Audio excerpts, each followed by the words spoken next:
નમસ્કાર. આજે મારા પરિવાર સાથે બનેલી ઘટના જે ફ્રોડ અંગેની છે જે હું તમને શેર કરવા માંગુ છું, તો સાંભળો. રાતે 12 વાગે મારા હસબન્ડના મોબાઈલ પર એક અજાણ્યો કોલ આવ્યો અને હેલો કહેતા જ અને થોડી જ વારમાં ક્રેડિટ કાર્ડમાંથી ઓનલાઈન ટ્રાન્ઝેક્શન થવા લાગ્યા અને ફ્લિપકાર્ટ પર શોપિંગ થતા હોવાનું જાણવા મળ્યું.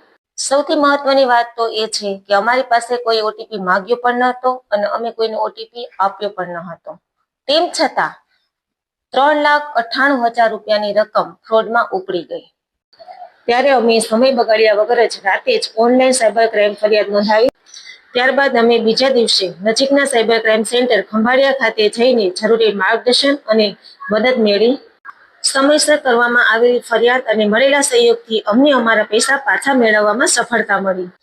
મુશ્કેલીના સમયે અમને સહયોગ અને સાથ આપવા બદલ સાયબર ક્રાઇમ ખંભાળિયા ટીમનો ખૂબ ખૂબ દિલથી ધન્યવાદ. સાયબર ફ્રોડ થાય ત્યારે રાહ ન જુઓ, શક્ય તેટલી વહેલી તકે ફરિયાદ નોંધાવો, જાગૃત રહો, સાવચેત રહો, સુરક્ષિત રહો. અમારો આ અનુભવ બીજા પરિવારને જાગૃત રાખે, સાવચેત રાખે એ જ હેતુથી કરેલો છે.